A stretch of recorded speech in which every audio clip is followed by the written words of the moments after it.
A história da Puma e da Adidas foi influenciada diretamente pela Alemanha nazi. Não bastasse isso, a disputa entre irmãos para saber quem teria mais sucesso rachou uma cidade ao meio. Mas vamos com calma.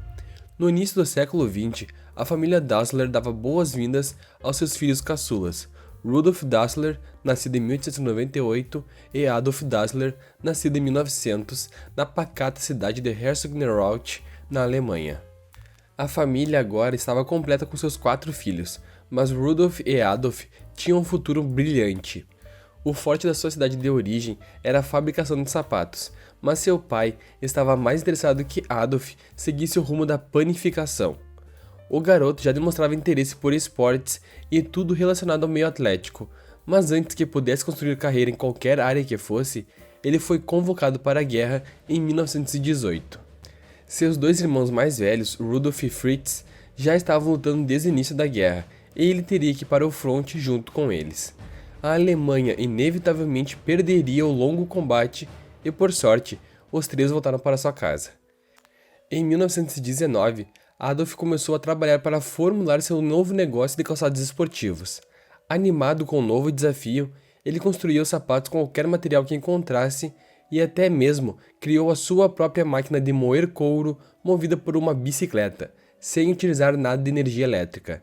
Para ser lançado no mercado da época, decidiu enviar a amostra de calçados para os clubes esportivos da sua região, uma maneira sagaz de divulgar seu empreendimento. Os atletas conseguiam testar o produto e assim ocorria o chamado marketing boca a boca. Eles mesmos iam divulgando para amigos próximos e os pedidos começavam a chegar para o jovem Adolf. Seu irmão Rudolf decidiu se juntar ao caçula em 1923 e em 1º de julho de 1924 a dupla registrou a sua empresa como Gebr. Dassler Schuhfabrik. Adolf era o mais quieto dos irmãos, mas ele possuía a incrível habilidade manual e um conhecimento técnico que fazia diferença. Passava suas horas desenhando e redesenhando para tornar cada peça de tênis única e melhor. Rudolf, por sua vez, era muito eloquente, bom de conversa, se transformando assim em um vendedor excepcional.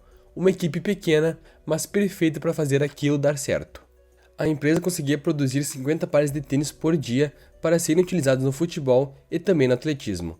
Em 1928, eles encontraram seus tênis nos Jogos Olímpicos. A corredora Lina Radic não apenas ganhara a medalha de ouro nos 800 metros em Amsterdã, como também quebrou o recorde mundial utilizando os tênis Dassler.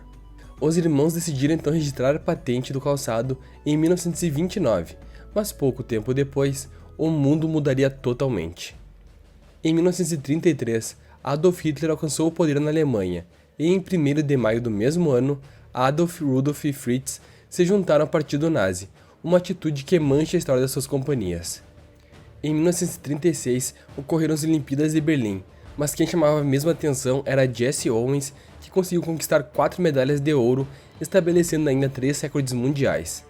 Esse fato é muito importante, pois Jesse Owens era um jovem negro, e ele conseguiu combater o racismo e a discriminação através do esporte, ganhando daquelas pessoas que desejavam ele morto. E o Jesse Owens fez toda a sua história nas Olimpíadas utilizando os famosos tênis Gebr. Dassler. E não apenas ele utilizava, os irmãos conseguiram ver atletas ganharem 7 medalhas de ouro, 5 medalhas de prata e 5 medalhas de bronze, utilizando apenas o seu produto. 3 anos após esse sucesso, em 1º de setembro de 1939, a Alemanha invade a Polônia e o mundo vira de cabeça para baixo. Adolf Dassler é convocado novamente para as Forças Armadas em 1940 para compor a então Força Aérea, mas acabou dispensado logo depois em 1941, pois era considerado muito necessário na operação de sua fábrica. Rudolf Dassler foi convocado em 1943, mas desertou de seu posto 2 anos depois. Foi capturado pela Gestapo, que realizou um longo interrogatório e o enviou para Dachau. Ele foi libertado pouco tempo depois, mas acabou preso de novo pelas tropas norte-americanas. Com Rudolf preso, Adolf Dassler não passaria em branco.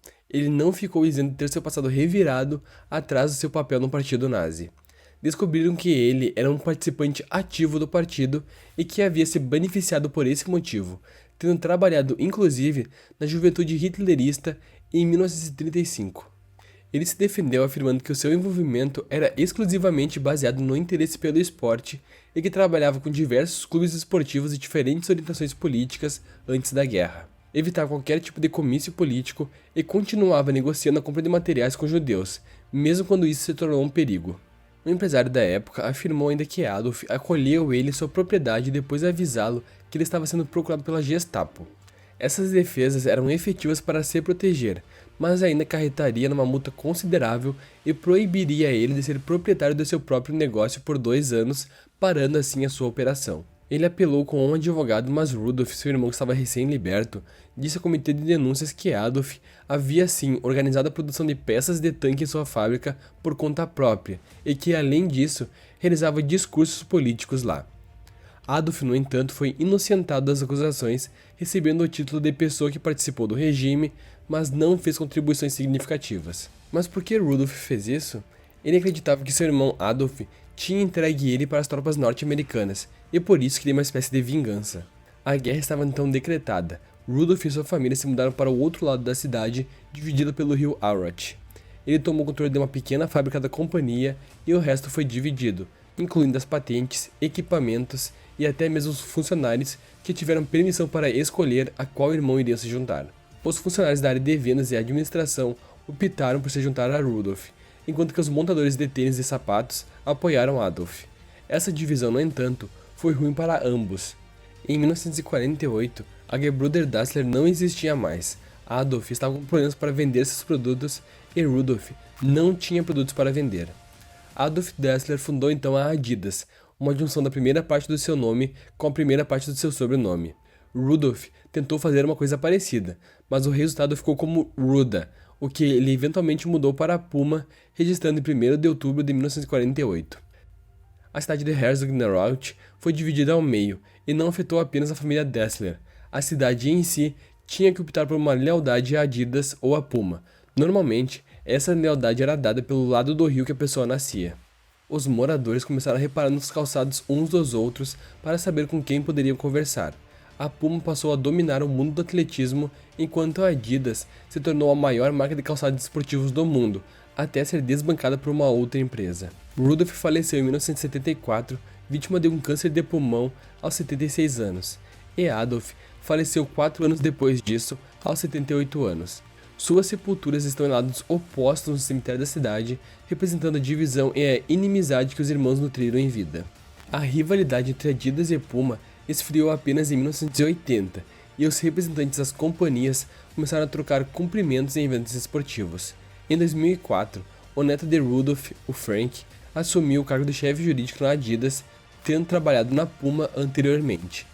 Em 2009, as duas empresas realizaram um jogo de futebol onde os jogadores calçavam tênis mistos, selando assim o final dessa guerra por mercado dos irmãos que poderiam sim ter trabalhado juntos.